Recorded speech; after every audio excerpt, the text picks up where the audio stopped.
మెరుగుపరచాలి బిఎస్ఎన్ఎల్ సేవలు ప్రజలకు అందుబాటు తేవాలి బిఎస్ఎన్ఎల్ సేవలను ప్రజలకు అందుబాటులో తేవాలి బిఎస్ఎన్ఎల్ సేవలను కాపాడాలి బిఎస్ఎన్ఎల్ ఆస్తులను కాపాడాలి బిఎస్ఎన్ఎల్ ఆస్తులను కాపాడాలి బిఎస్ఎన్ఎల్ ఆస్తులను ప్రజలకు చేరువ చేయాలి బిఎస్ఎన్ఎల్ సేవలను ప్రజలకు చేరువ చేయాలి బిఎస్ఎన్ఎల్ సేవలను ప్రజలకు చేరువ చేయాలి బిఎస్ఎన్ఎల్ సేవలను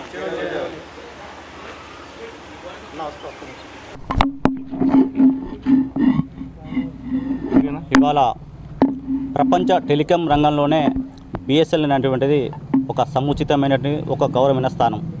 అది గతంలో మరి గత 10 సంవత్సరాల కాలం లోపల ఈ దేశవ్యాప్తంగా మరి అందరికీ సేవలు అందించే బిఎస్ఎన్ఎల్ సేవలు కానరాకుండా పోతున్నాయి.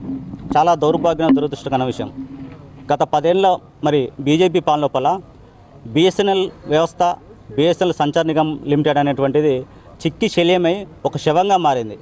ఇవాళ బిఎస్ఎన్ఎల్ కొత్త ప్లాన్లతోటి ఇవాళ మరి ముందుకు వస్తున్నారు. కానీ ఈ యొక్క ప్లాన్స్ అనేటువంటివి చనిపోయిన శవానికి కేవలం సింగారించడం అని చెప్పేసి తెలియజేసుకున్నాం. ఎందుకంటే ఇలా బిఎస్ఎన్ఎల్ సిగ్నల్స్ ఈ ప్రపంచమంతా కూడా 5G 6G మరి సేవలు అందిస్తా అంటే బిఎస్ఎన్ఎల్ ఇంకా 4G సేవలు కూడా అందించకపోతుంది. అదేవిధంగా ఈ దేశంలో వేల లక్షల కోట్ల బిఎస్ఎన్ఎల్ ఆస్తులు మరి మూలబడిపోతున్నాయి. ప్రభుత్వం ఈ యొక్క ఆస్తులను కూడా అమ్మే పరిస్థితి ఉన్నది. మరి ఉద్యోగస్తులు తీసేస్తున్నారు, సర్వీస్ లేదు. ఏ విధంగా చూసినా కూడా ఈ బిఎస్ఎన్ఎల్ సేవలు అనేటువంటి ఈ ప్రజలకు చేరువ కాకుండా ఇంకా దూరంగా పోతున్నాయి. దీనికి అంతటి కూడా ప్రభుత్వ వైఫల్యం కారణం అని చెప్పేసి ఇలా మహబూబాద్ పట్టణంలో మేము నిరసన వ్యక్తం చేస్తున్నాం. మిత్రులారా, ఇవాళ ఒక పోర్టబిలిటీ అనే ఒక విషయం పెట్టారు. అంటే మనకు ఒక నెట్వర్క్ నచ్చకపోతే ఇంకో నెట్వర్క్ పోవడానికి. కానీ బిఎస్ఎన్ఎల్ అనేటువంటి ప్రభుత్వ రంగ సంస్థ. ఈ యొక్క ప్రభుత్వ రంగ సంస్థ మీద ప్రతి పౌరుని కూడా హక్కు ఉంటుంది. ఇవాళ బిఎస్ఎన్ఎల్ నేను 20 సంవత్సరాల నుంచి బిఎస్ఎన్ఎల్ వాడుతున్నా. ఇది దాటి నేను ఇంకొక ఆడిపోవాలంటే నాకు మనసు ఒప్పదు. ఎందుకంటే ప్రభుత్వ రంగ సంస్థ, అది మన బాధ్యత, మనం ఉంచుకోవాలి. కానీ ఉంచుకుంటే సేవలు లేవు, ఆ సిగ్నల్స్ రావు.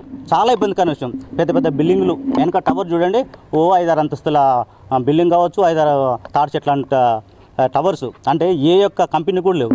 కానీ ఇవాళ ఈ బిఎస్ఎన్ఎల్ వ్యవస్థను సర్వనాశనం చేస్తుంటే ఈ ప్రభుత్వము ప్రైవేట్ కంపెనీలు దీన్ని ఆసరాగా చేసుకొని కొన్ని వేల కోట్లు, అంటే 47,000 కోట్లకు పైగా మరి సంవత్సరం మరి ప్రజల నుంచి మరి పిప్పి చేస్తున్నారు. అంటే ప్రజలను దోపిడీ చేస్తున్నారు. దీనికి అంతటి కూడా కారణం ఈ యొక్క సెంట్రల్ ఉన్నటువంటి బీజేపీ ప్రభుత్వం.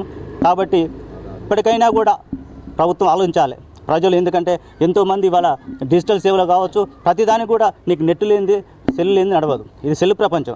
కాబట్టి ఈ యొక్క వేల కోట్లు దోచుకున్నటువంటి ఈ యొక్క ప్రైవేటు పెత్తందారి వ్యవస్థను నాశనం చేసి బొందబెట్టి ఇవాళ ఈ ప్రభుత్వ భూములను కావచ్చు, ప్రభుత్వ సంబంధించినటువంటి ఆస్తులను, బిఎస్ఎన్ఎల్ సేవలను కూడా మరి అందరూ కూడా చేరువలో తీసుకోవాలని చెప్పేసి మేము కోరుకుంటున్నాం.